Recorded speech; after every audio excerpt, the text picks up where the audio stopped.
Hello friends, welcome to my YouTube channel.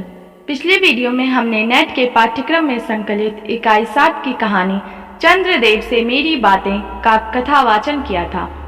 अगर आपने उस वीडियो को नहीं देखा तो नीचे डिस्क्रिप्शन में उस वीडियो का लिंक दिया है, आप आसानी से वो वीडियो देख सकते हैं। आज के इस वीडियो में हम चंद्रदेव से मेरी बातें कहानी के परीक्षा उपयोगी महत्वपूर्ण बिंदुओं पर चर्चा करेंगे। तो आइए देखते हैं इस कहानी के महत्वपूर्ण बिंदुओं को। 20वीं सदी की प्रमुख एवं प्रथम महिला लेखिका राजेंद्र बाला घोष बंग महिला का हिंदी कहानी में प्रमुख योगदान रहा है। इनकी रचनाएं कहानी, निबंध, उपालंब, आलोचना आदि विविध विषयों पर है।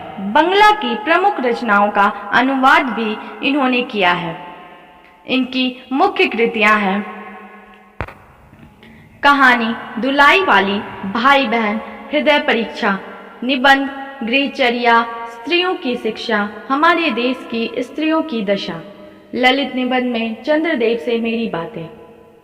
बंग महिला द्वारा लिखित उपालंबपूर्ण ललित निबंध सरस्वती 1904 में प्रकाशित हुई।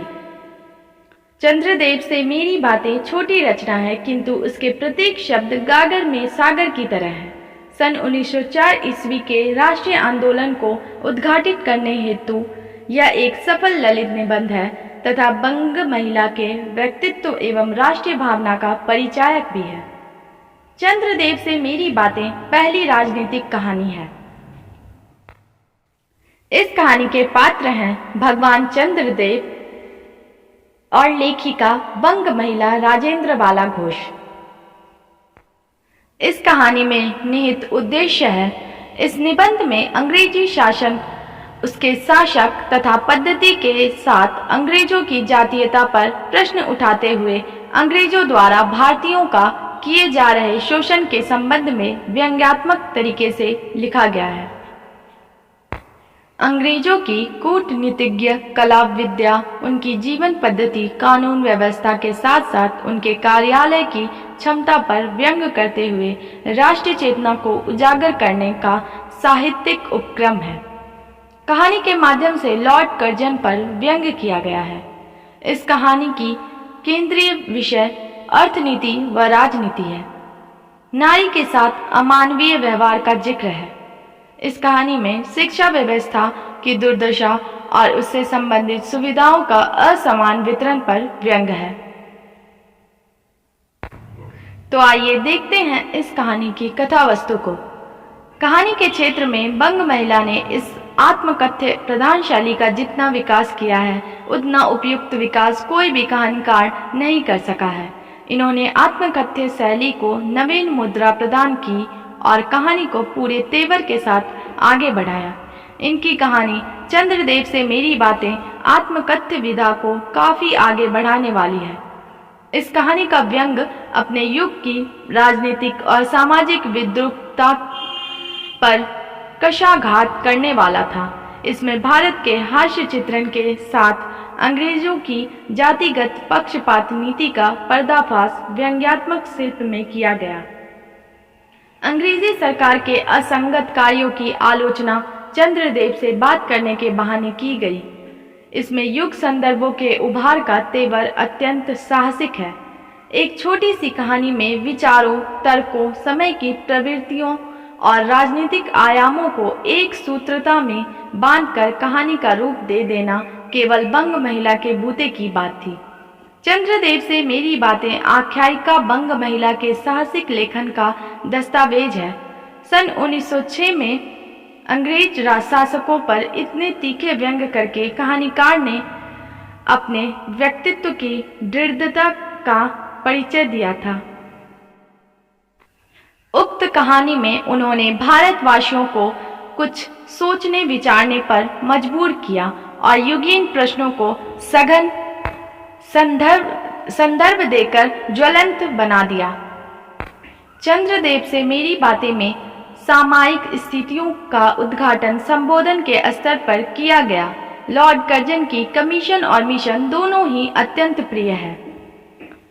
द्वारा बार बार कमीशन बैठाने की छद्म सहानुभूति पर व्यंग करने के साथ ही ईसाई मिशनरियों के फैलाव के प्रति भारतीयों को आगाह किया गया। इस कहानी में प्लेग की विभीषिका और अंग्रेजों और डॉक्टरों की असफलता की स्थिति का भी चित्रण किया गया है। कलकत्ता में बड़े बड़े कल कारखानों की स्थापना और उद्योगों में इलेक्ट्रिसिटी के प्रारंभिक प्रयोग के वर्णन से उस समय की आर्थिक और औद्योगिक स्थिति का भी पता चलता है। चंद्रदेव से मेरी बातें पाठकों के मन में सवालों का काफिला उठा देने वाली आख्यायिका है। इसमें ऐसे तमाम सवाल उभरे जो सामाजिक थे, सांस्कृतिक थे और राजनीतिक के साथ राष्ट्रीय भी थे। इस कहानी की महत्वपूर्ण पंक्तियां। उस समय इस प्रकार का लेखन और इस प्रकार के लेखन का प्रकाशन दोनों ही विस्मायक थे। ये आख्यायिका से उद्धृत कुछ वाक्य निश्चित रूप से आस्वाद होंगे। अच्छा, यदि आपको अंग्रेज जाति की सेवा करना स्वीकार हो तो एक एप्लीकेशन निवेदन पत्र हमारे आधुनिक महाप्रभु लॉर्ड कर्जन के पास भेज देवे। आशा है कि वे आपको आदरपूर्वक अवश्य आवाहन करेंगे, क्योंकि आप अधम भारतवासियों की भांति कृष्णांग तो है ही नहीं, जो आपको अच्छी नौकरी देने में आपकी गौरांग जाति कुपित हो उठेगी। उन्होंने अंग्रेजी शासकों की जातीयता पक्षधरता पर आक्रमण करते हुए लिखा, ओहो, देवता भी अपनी जाति के पक्षपाती होते हैं। तब यदि मनुष्य होकर हमारे अंग्रेज अपने जाति वालों का पक्षपात करें तो आश्चर्य ही क्या। कहानीकार ने तदयुगीन राजाओं महाराजाओं की भीरू तथा लोलुप नीति को कड़े लहजे में धिक्कारा। यो तो यहाँ प्रतिवर्ष पदवी दान के लिए कितने ही राज्य विहीन राजाओं की सृष्टि हुआ करती है, पर आपके वंशधरों में जो 2-4 राजा महाराजा नाम मात्र को हैं भी, वे काठ के पुतलों की भांति हैं। इसमें काठ के पुतले प्रयोग द्वारा राजाओं महाराजाओं की अक्रमण्यता और उनकी पद लोलुपता पर भरपूर चोट की गई, लेकिन हमारे यहाँ के उच्च शिक्षा प्राप्त युवक काठ के पुतलों की भांति मुंह ताकते रह जाते हैं। मैं उक्त मुहावरा तत्कालीन स्थितियों का रेखांकन करने वाला हो गया। साफ जाहिर है कि बंग महिला जानती थी कि एक ही तूली से कहाँ कौन सा रंग भरना उपयोगी हो सकता था। भाषा के उभार और दबाव की शक्ति इन्हें खूब मालूम थी। कलकत्ता में बड़े बड़े कल कारखानों की स्थापना और उद्योगों में इलेक्ट्रिसिटी के प्रारंभिक प्रयोग के वर्णन से उस समय की आर्थिक और औद्योगिक स्थिति का भी पता चलता है, लेकिन इन रूढ़ विचारों के प्रस्तुतिकरण में भी कथन की भंगिमा और भाषिक रचाव का बांकपन बड़ा ही आकर्षक है। उदाहरण के तौर पर देखा जा सकता है, जिस व्योम वासिनी विद्युत देवी को स्पर्श तक करने का किसी व्यक्ति को साहस नहीं हो सकता, वही आज पराए घर में आश्रिता नारियों की भांति ऐसे दबाव में पड़ी है कि वह चूं तक नहीं कर सकती। क्या करे, बेचारी के भाग्य में दासी वृत्ति ही लिखा है। 1-2 वाक्यों में ही भारत की दासता पर व्यंग और बिजली के पालतू बनने की नियति का वर्णन करना बंग महिला के संरचना शिल्प का अच्छा उदाहरण है। चंद्रमा के माध्यम से भारतीयों पर व्यंग और अंग्रेजों पर आक्रमण करती हुई वे लिखती हैं, जब बंबई में स्वर्गीय महारानी विक्टोरिया देवी की प्रतिमूर्ति से काला दाग छुड़ाने में प्रोफेसर गज्जर महाशय फलीभूत हुए हैं, तब क्या आपके मुख की कालिमा छुड़ाने में वे फलीभूत न होंगे।